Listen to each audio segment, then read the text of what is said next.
29 March থেকে মনটা যেন আরও কিছু ভালো লাগছে না। মানে ঠিক যেই মুহূর্ত থেকে খবর পেয়েছি রাহুলদার এই বিষয়টা, ঠিক সেই মুহূর্ত থেকেই কেমন যেন মানে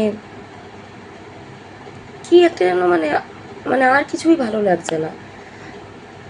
প্রথম যখন খবর পাই তখন আমার একটি বন্ধুর ক্যাফেতে আমি বসে আড্ডা দিচ্ছিলাম। প্রথমে বিশ্বাস করিনি। প্রথমে বললাম এটা হতে পারে না, অনেক ভুয়ো খবর চারিদিকে রটছে, তো সেরকমই একটা কিছু হবে। কারণ রাহুলদার পোস্ট সবসময় দেখতাম। তারপর যখন দেখলাম যে না সত্যি চারিদিকে বডির ছবি, আর নিতে পারছিলাম না। রাহুলদার সাথে বিশাল কিছু আলাপ নেই আমার। একটি কাজ করেছিলাম 2017 সালে, মনে হয় 17 বা 18 হবে, স্বপ্ন উড়ান। তার আগে রাহুলদার সাথে আমার মেসেঞ্জারে কিছু কথা হয়েছিল 2014 সালে। সেই কথোপকথনটা এখনও আছে। সেদিন মানে সবাই যখন অনেক কিছু শেয়ার করছে তখন আমি দেখছিলাম কিভাবে একটা জুনিয়র মানে একটা অচেনা অজানা একটি মানুষ যে ইন্ডাস্ট্রি কিছুই জানে না বোঝে না তাকে গাইড করতে হয়। আমি 2014 সালে রাহুলদাকে একটি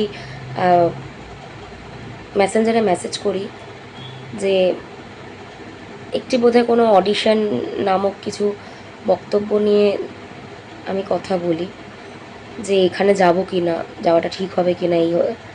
উনি আমাকে তখন গাইড করেন, যদিও আমি তখনও ইন্ডাস্ট্রিতে সেভাবে পা দিইনি, মানে আমি ওনার পরিচিত কেউ ছিলাম না।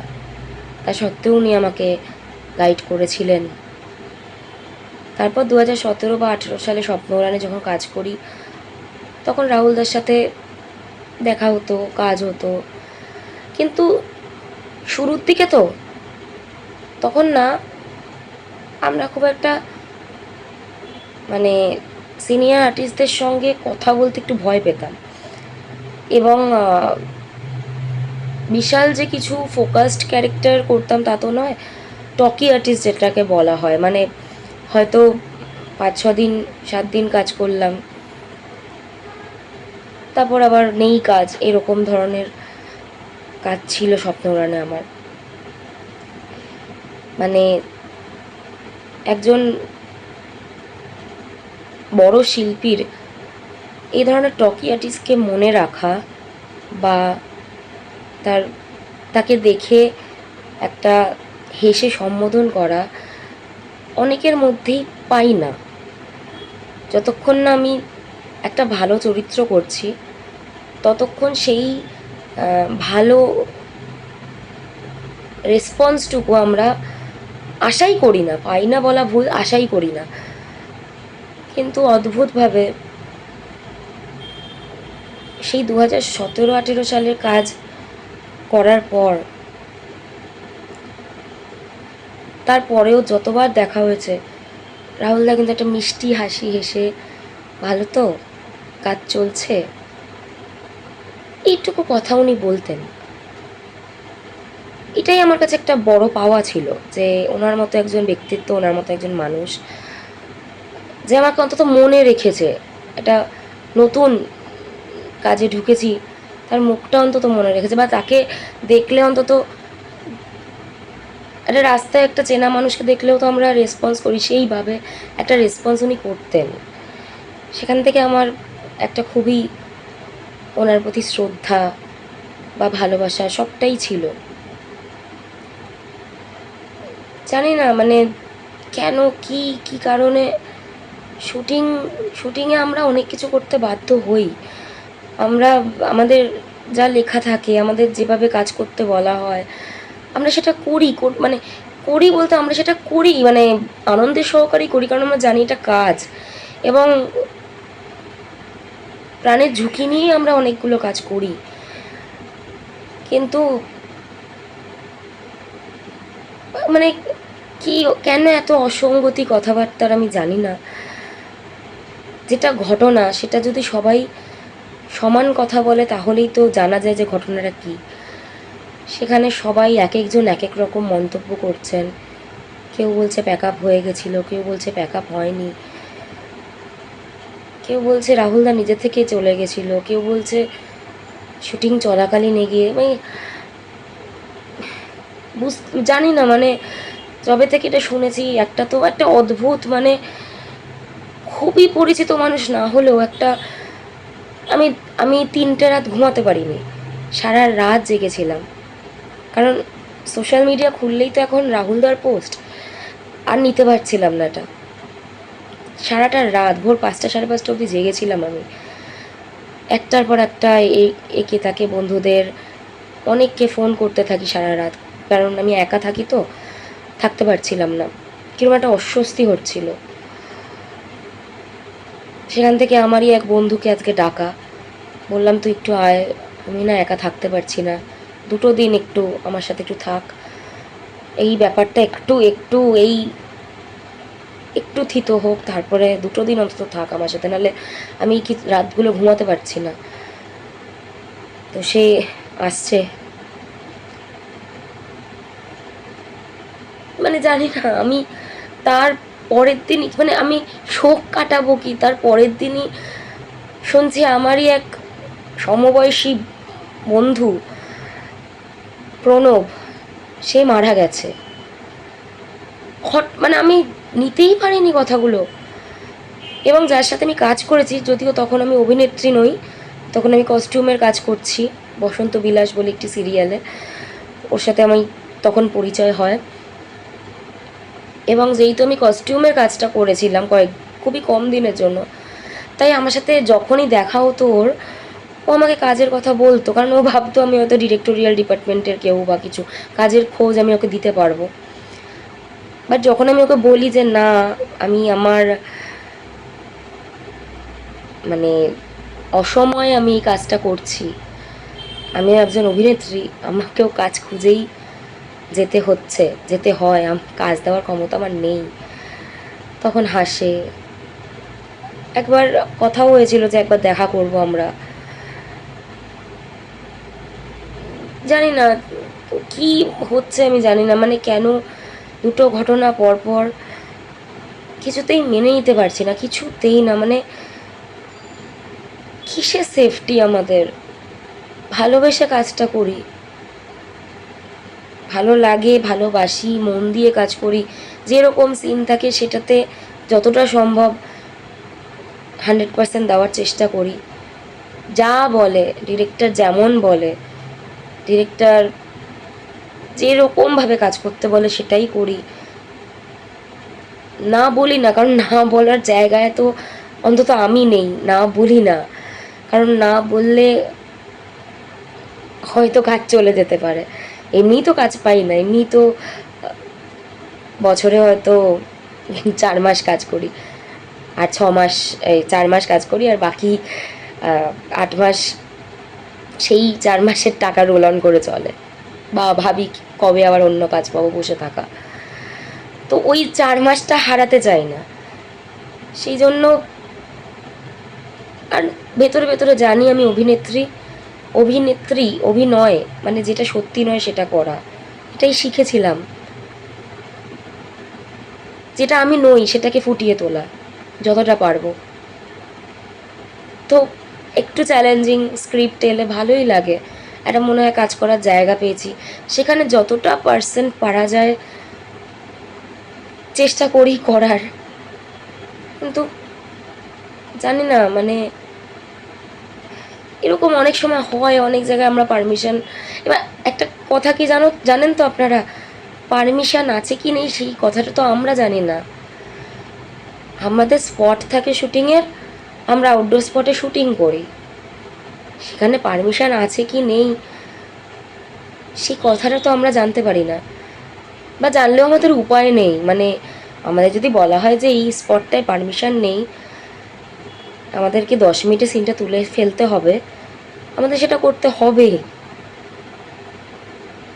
কিন্তু জানি না কেন যে মানুষটা মারা গেল সেই মানুষটাকে দোষী সাব্যস্ত করা হচ্ছে, যেন মনে হচ্ছে উনি ইচ্ছাকৃত মৃত্যুকে বরণ করে নিলেন। এত বড় মাপের একজন অভিনেতা, এত বড় মাপের একজন লেখক, এত জ্ঞান, পডকাস্ট দেখতাম সহজ কথা। সবচেয়ে ভালো লেগেছিল আমার সহজ আর রাহুলদার যে পডকাস্টটা, মানে কি অসাধারণ কনভারসেশন, প্রত্যেকটা মানুষের খুঁটিয়ে খুঁটিয়ে বিষয় নিয়ে কথা বলা, এবং মানুষ যে কথাগুলো তোলে সেই কথাগুলোকে মেনশন করে কথা বলা, স্টেট কাট কথা বলা, যেটাকে বলা হয়, যেটা আমরা ভয় পাই যে বাবা বলবো কি ভাববে কি হবে, জানি না। মানে কত মানুষ চেনা ওই ইউনিটে, যখন লাস্ট সিন, লাস্ট শটের ভিডিও ভাইরাল হয়েছে, সেই ভিডিও যখন দেখছি কত মানুষ চেনা, কিন্তু সবার আলাদা আলাদা বক্তব্য, কেন জানি না। একটাই কথা বলবো, মনটা সত্যিই ভালো নেই এতদিন। গত রোববার থেকে 29 তারিখ থেকে আজকে 1 তারিখ বুধবার, এই 4-5টা দিন একদম ভালো নেই। অনেক প্ল্যান ছিল এর মাঝখানে। আমি যে ব্যবসাটি করি সেই ব্যবসাটি 30 বছর পূর্ণ হয়েছে, অনেক আশা ছিল সেটা নিয়ে একটা লাইভ করব, একটা ভিডিও বানাবো, সবার সঙ্গে শেয়ার করব। 30 বছরের একটা পুরনো কোম্পানি, সেই নিয়ে কিছু বক্তব্য রাখবো। ইচ্ছা করলো না, ইচ্ছা করছে না, আর ভালোই লাগছে না কিছু। ফোনে কথা বলতে ভালো লাগছে না, যেখানে আমার মতো মেয়ে কথা বলতে ভালোবাসি, আমি একে ওকে তাকে ফোন করে শুধু 1 ঘন্টা কথা বলি, নর্মাল কথা, তার কথা বলতে ভালো লাগছে না। মানে কোথাও যেন একটা মনে হচ্ছে যে প্রচণ্ড ভাবে নিজের একটা মানুষ বা নিজের একটা কিছু কিছু হয়ে গেল। মানে আমার কোথাও মনে হচ্ছে এটা তো রাহুল দা, একটা বড় মাপের অভিনেতা, তার সময় যদি এইভাবে কথা চাপা হয়ে যায়, শুটিং করতে গিয়ে আমরা যদি তলিয়ে যাই, মানে সেটা তো কথাই উঠবে না, কোনো কিছু এসেই যাবে না কারোর জন্য, মানে কিছুই জাস্ট এসে যাবে না। কারণ একজন বড় সেলিব্রিটি, যার একটা বড় নাম, এত হিট দিয়েছে, তার সময় যদি এত নানা রকম কথা বেরোয় এবং পরবর্তীকালে যদি তাকে দোষ দেওয়া হয় যে সে নিজে থেকে এগিয়ে যাচ্ছিল, সে পারফেকশনিস্ট হিসাবে কাজ করতে চেয়েছিল, জানি না, সে তো আর এসে বলতে পারবে না কোনটা ঠিক, কোনো গ্যারেন্টি নেই।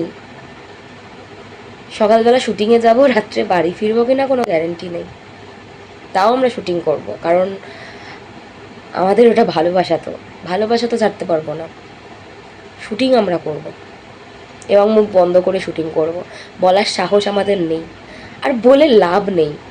এই যে সবাই বলছে যে একটা রব করে কোনো লাভ আছে কি এখানে? কোনো লাভ নেই। এখানে যদি আমরা মুখ খুলি, আমরা যদি জানতে চাই কি হবে আলটিমেট, জানতে চাইবো, ভবিষ্যতের জন্য আমরা একটা প্রোটেকশন চাইবো, প্রোটেকশন যদি না পাই, কাজ কি করব না? কাজ তো দরকার। আমরা জেনেই কাজে যাব যে দরকার নেই প্রোটেকশনের, পার ডেটা পাবো, অন্তত শ্যুটটা তো আছে, ডেটটা পাচ্ছি। আমরা স্বার্থপর বেসিক্যালি, মানে জানি, সবটা জানি কি হচ্ছে না হচ্ছে, কোনটা ঠিক হচ্ছে কোনটা ভুল হচ্ছে, সবটা জানি, কিন্তু স্বার্থপর আমরা।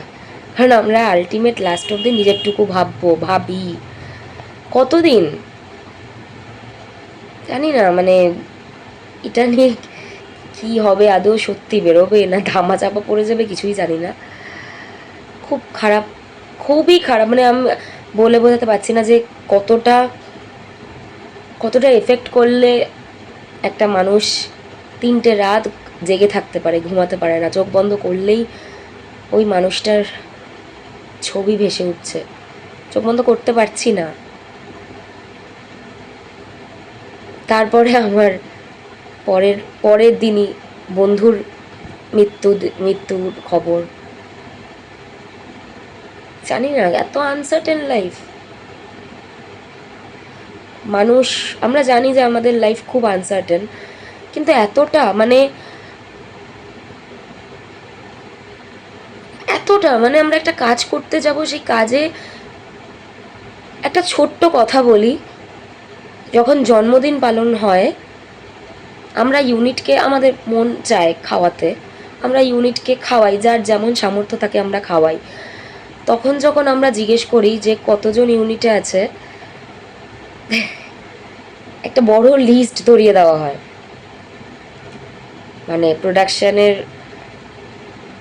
প্রোডাকশন ম্যানেজার থেকে, প্রডিউসার থেকে, ইপি থেকে, আর্টিস্ট থেকে, ফ্লোর ম্যানেজার থেকে, ড্রাইভার অবধি একটা লম্বা লিস্ট ধরিয়ে দেওয়া হয় যে এতজন মেম্বার থাকে শুটিংয়ে। এবার আমার ইচ্ছে আমি কতজনকে খাওয়াবো আমার জন্মদিন উপলক্ষে। এত যে লিস্ট ধরানো হয়, এত মানুষ আমাদের কাজে, মানে আমার কোথাও গিয়ে মনে হয় আমাদের শুটিংয়ে যখন দুপুরবেলা খাওয়ার আসে না, তখন মনে হয় প্রত্যেক দিনই বিয়ে বাড়ি। এত বড় বড় ডেকচিতে করে খাবার আসে, প্রত্যেক দিন মনে হয় বিয়ে বাড়ি। কম মানে বিয়ে বাড়ির মতোই লাগে, কারণ প্রচুর মানুষের বড় বড় খাবার আসে সেখানে। এত মানে ইউনিট, আমরা তো বলি, আমাদের কল টাইম দিলে আমরা ইউনিট কল বলি একটা। ইউনিটে এত মানুষ, কিচ্ছু করা গেল না। মানে একটা মানুষ জাস্ট শুটিং করতে করতে তলিয়ে গেল, চলেই গেল। যাও প্রথমে কথাটা বেরিয়েছিল যে শুটিংয়ের পর রাহুলদা নাকি বোটে চড়তে গেছিল প্যাকআপের পর। সেটা শুনে তাও ভাবছিলাম যে আচ্ছা শুটিংয়ের পর, এটা তো কারোর কিছু করার নেই, কারণ শুটিং অবধি, প্যাকআপ অবধি প্রোডাকশানের হাতে, তারপর তো নিজেদের দায়িত্বে। তো তারপর যখন আসল সত্যিগুলো বেরোচ্ছে যে না, শুটিং করছিল, কি করে সম্ভব? মানে আমার না নিজের কথা মনে পড়ে যাচ্ছে। আমরা একটি কাজ করতে গেছিলাম কালিম্পংয়ে, তিস্তা নদীর ধারে, তিস্তা নদীর তীরে কাজ করেছি। তিস্তা নদীতে বোটের উপর আমরা শ্যুট করেছি, আমরা জলের উপর দাঁড়িয়ে শ্যুট করেছি, নানা জায়গায় ঘুরতে ঘুরতে পাহাড়ের উপর শ্যুট করেছি, shooting after pack up river rafting করেছি। মানে জাস্ট কিছু হয়ে গেলে কিছুই এসে যেত না, কারোর কিচ্ছু এসে যেত না। এসে যেত যারা পাত্তা দিত না, যাদেরকে হাজার মেসেজ করলেও রিপ্লাই করে না কাজের কথা বলে, যারা রেসপন্স করে না, যারা ভাবে এই মেয়েটা তো কাজ চাওয়ার জন্য ফোন করছে, যারা ওই একটা আর্টিস্ট, ঠিক আছে কল করছে করুক, এখন ধরবো না, যখন দরকার হবে তখন ডেকে নেব, তারা তখন কয়েকটা পোস্ট করতো, একে চিন্তা মেয়া এই প্রজেক্টে ছিল, এর সাথে অনেক দিন কাজ করেছি, হয়তো এইটুকু প্রাপ্য ছিল, যদি সেইটুকু হয়ে থাকে, সেইটুকুও যদি অর্জন করে থাকি, হয়তো মৃত্যুর পর এইটুকু হতে পারে যে সবাই শুধু ফেসবুকে লিখে যাবে, সোশ্যাল মিডিয়ায় লিখে যাবে যে এই মেয়েটাকে চিনতাম, কাজ করেছি। মানে জানি না, কিচ্ছু জানি না, মানে ভালো লাগছে না কিছু। শেষে একটাই কথা বলবো, রূপাঞ্জনাদির পোস্ট, সুদীপ্তাদির পোস্ট, সবার পোস্ট দেখে লাস্ট একটাই আবেদন জানাবো আর্টিস্ট ফোরামের কাছে, তদন্ত করা হোক, সত্যিটা সামনে আসুক। অন্তত যে সত্যিটা জানলে পরবর্তীকালে আমরা নির্দ্বিধায় কাজ করতে পারবো। আমরা কাজ করতে গেলে অন্তত কিছু রুলস তৈরি হোক, যে যেমন অনেক রুলস আছে, 14 ঘন্টা শুটিং রুলস হয়েছে, ডাবল ইউনিট শুটিং হলে ডাবল ইউনিটে পেমেন্ট পাওয়া যাবে না, সেটাও একটা রুলসের মধ্যে পড়ে। এরকমও হয়েছে আমার সাথে, ডাবল ইউনিট কাজ করেছি, কিন্তু সিঙ্গেল ইউনিটে পেমেন্ট পেয়েছি, সেটা রুলসের মধ্যে পড়ে।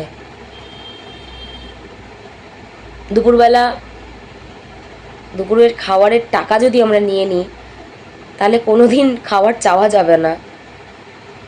কোনো একদিন যদি ভুলবশত খাবার নিয়ে যেতে ভুলে যাই, তাহলে সেদিন যদি রিকোয়েস্ট করা হয় একটু খাবার এনে দেবে, তাহলে বলা হয় যে না, তুমি টাকা নিয়ে নাও, খাবার তো অ্যারেঞ্জ করে দিতে পারবো না। সেরকমও বেশ কিছু পরিস্থিতি শিকার হয়েছি আমরাও, কিন্তু আমরা মুখ খুলতে পারি না, কারণ মুখ খুললে আমাদের কাজ চলে যাবে, আমরা ট্যান্ট্রাম আর্টিস্ট হয়ে যাব, দুদিনের আর্টিস্ট। হাসতে হাসতে বুঝিয়ে দিতে হয় যে কি বলছো, একটু দাও না ব্যবস্থা করে। এইভাবে আমরা কাজ করি, কিচ্ছু বলা যাবেই না, কিছুই বলা যাবে না, কিছু বলিও না, আমরা মুখ বন্ধ করেই কাজ করি। বাট কিছু কিছু প্রোটোকল একটু থাকা দরকার, অন্তত সেফটির জন্য। কিছুই তো নেই না আর্টিস্টদের, কিচ্ছু নেই,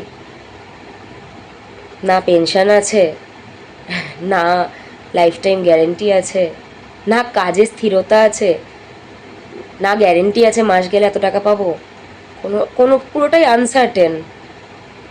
অন্তত এই জীবনটা সার্টেন হোক, অন্তত এইটুকু জানি যে না, আমার প্রোডাকশানের এই ব্যবস্থাটা আছে যে অন্তত মারা যাব না, বেঁচে ফিরবো।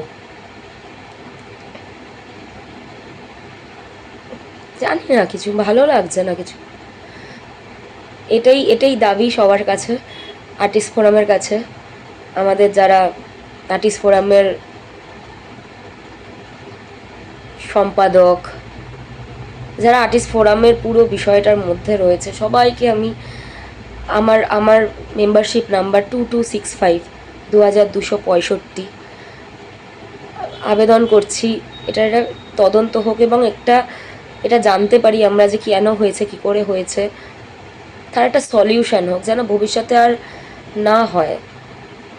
আমার এখনও মনে আছে, আগে আমাদের 14 ঘন্টায় শুটিং ছিল না, আগে আমরা পাগলের মতো খাটতাম, রাত্রি 2:30 3টে, ভোর 4টে বাড়ি ফিরে আবার সকাল 10টায় 2 ঘন্টাও পিঠ ঠেকাতে পারতাম না বিছানায়। এটাই লাইফ ছিল। শরীর অকেজো হয়ে যেত, শুটিং স্পটে গিয়ে ঘুম পেয়ে যেত। সেখান থেকে তো একটা নিয়ম এসছে, আজকে জানি আমরা 14 ঘন্টার কাজ করতে হয়। সকাল 7টায় কল মানে 9টায় আমার প্যাক আপ, 9টার পর কেউ কাজ করাতে পারবে না। এই যে প্রোটোকলটা এখন সিস্টেমেটিক হয়েছে, অ্যাটলিস্ট লাইফের একটা গ্যারেন্টি যদি থাকা যায়। কিছুই না, আমার হয়তো কিছু না, আমার ফ্যামিলিতে তেমন কেউ নেই, তেমন নয়, কেউই নেই, আমি একা থাকি। আমি যদি চলেও যাই, কিছু এসে যাবে না কারোর। আমার বাড়িতে আমার মা কাঁদবেও না, আমার বাড়িতে কেউ অপেক্ষাও করবে না, কেউ জানতেও পারবে না। হয়তো কয়েকজন একটু কষ্ট প্রকাশ করতে পারে, দুঃখ প্রকাশ করতে পারে, ওনার মৃত্যুতে আমি শোকাহিত, এরকম ধরনের কিছু কথা বলতে পারে, কিন্তু আলটিমেট বিগ লস যেটাকে বলে, সেটা আমার মৃত্যুতে কারোর হবে না। তাই আমি আমার কথা বলছি না, কিন্তু বাকি সবার একটা দাম আছে তো জীবনের। আমরা এইভাবে কাজ করতে করতে তো চলে যেতে পারি না। অনেকের অনেক স্বপ্ন আছে, সেই স্বপ্নটা পূরণ না করে তো চলে যেতে পারি না এইভাবে, মানে আকস্মিক মৃত্যু যেটাকে বলা হয়। আমার কপালে লেখা আছে, আমার শরীর ঠিক নেই, আমার হার্ট অ্যাটাক হয়ে গেছে, আমি অসুস্থ ছিলাম, আমার রাস্তায় অ্যাক্সিডেন্ট হয়ে গেছে,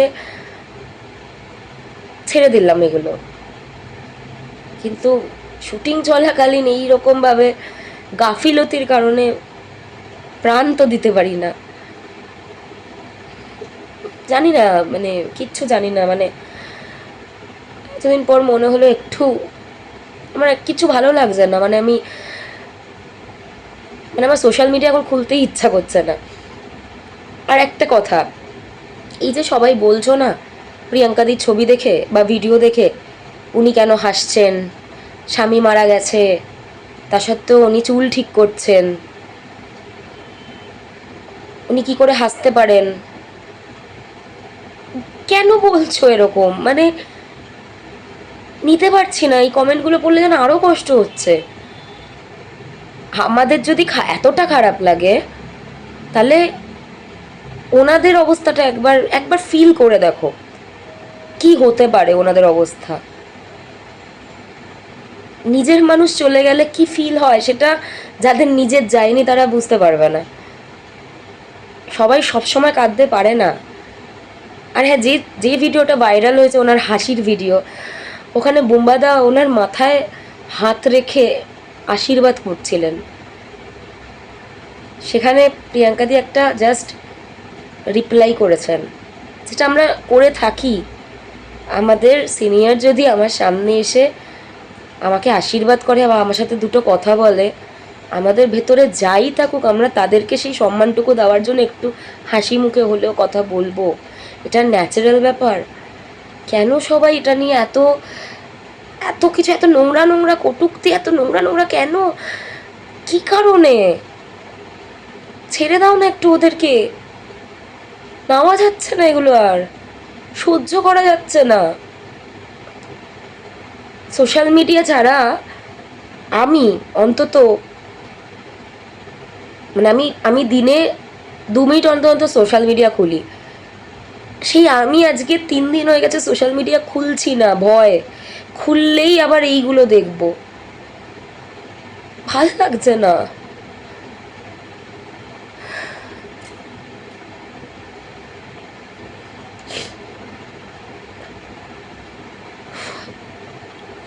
যাই হোক, শেষ একটা কথাই বলবো, সত্যি সবার সামনে আসুক, সত্যিটা জানতে পারি, সেফটি মেনটেন করে কাজ করি। কাজ দরকার আমাদের প্রত্যেকের লাইফে, কারণ আমরা দিন আনি দিন খাই। আমরা আজকে কাজে যাব, আজকে সই করব, তাহলে টাকা পাবো। সই করতে যদি ভুলে যাই তাহলে কিন্তু টাকা পাই না, আমরা কাজ করে চলে আসি। কাজটা আমাদের দরকার। তো সেখানে দাঁড়িয়ে কাজ করব, এটা ঠিক কথাই। যেইভাবে কাজ করতে বলবে, জলে নেমে কাজ করতে বললেও করব, পাঁচিল থেকে টপকাতে বললেও করব, গাড়িতে মানে কোথাও থেকে ঝাঁপ মারতে বললেও করব, কারণ এটা আমরা এটা জেনেই কাজে নামি যে আমাদের সব কিছুতে ফ্লেক্সিবল হতে হবে। আমরা অভিনয় করতে এসেছি, কিন্তু অ্যাটলিস্ট আমার কাছে এইটুকু শেষ শেষ আমার অনুরোধ যে প্লিজ একটা একটা অন্তত কিছু, একটা প্রোটোকল আসুক, একটা কিছু হোক।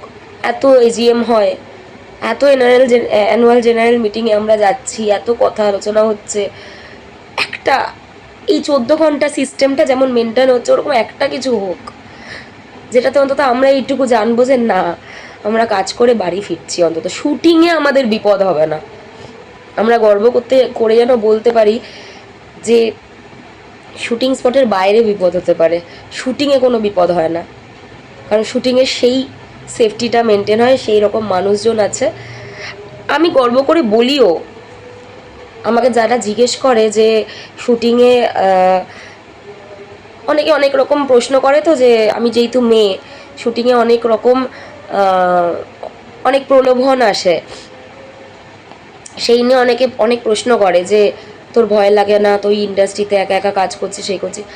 আমি গর্ব করে বলি তাদেরকে, জানিস তো এই যে বিষয়টা, এই যে মেয়েদেরকে যখন তখন যেভাবে খুশি ইউজ করা, বা যেটাকে যদি খুব সহজ ভাষায় বলি ধর্ষণ করা, বা মেয়েটার বিরুদ্ধে মেয়েটার এগেনস্টে গিয়ে কিছু করা, সেটা না ইন্ডাস্ট্রির বাইরে হয়, ইন্ডাস্ট্রির মধ্যে হয় না। ইন্ডাস্ট্রির মধ্যে আমি যদি স্ট্রেট ফরওয়ার্ড হই, আমি যদি বললি যে না এটা সম্ভব নয়, কাজের পরিমাণ কি হবে সেটা বলছি না, কিন্তু এটা সম্ভব নয়, আমি অভিনয় করতে এসেছি, অভিনয়টাই আমার কাছে মেন ব্যাপার, ইন্ডাস্ট্রির মধ্যে কারোর ক্ষমতা নেই তোকে তোর অনিচ্ছা সহ মানে অনিচ্ছাকৃত সহ তোর উপর জুলুম চালানো।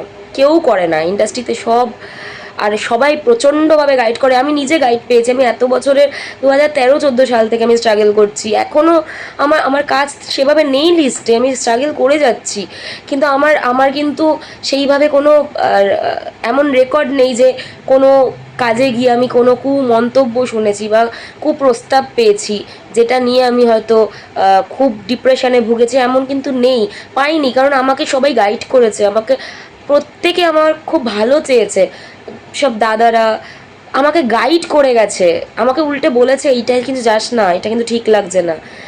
তাই আমি গর্ব করে বলতে পারি যে আমি বাইরের জগৎটাকে ভয় পাই।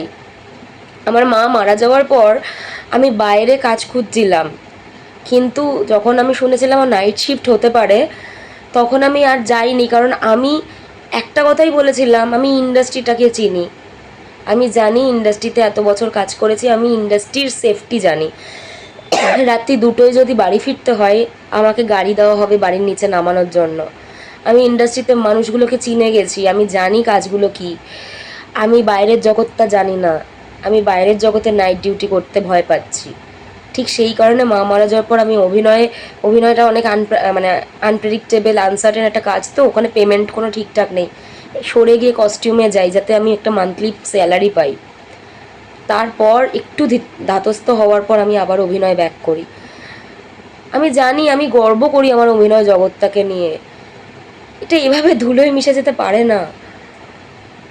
একটা দিন আসুক যে দিনটা যেন গর্ব করে বলতে পারি অ্যাক্সিডেন্ট বাইরে হতে পারে, শুটিং স্পটে হবে না কখনো। শুটিং স্পটে এতটাই বেশি সেফটি যে ওখানে তুই যদি মানে মরে যেতে যেতে লোকে বাঁচিয়ে আনবে, এই কথাটা যেন বলতে পারি গর্ব করে। আর আর কিছু বলার নেই, এটুকুই বলার ছিল। সত্যিটা জানতে চাই, একটা কোনো প্রোটোকল আসুক সেটা চাই।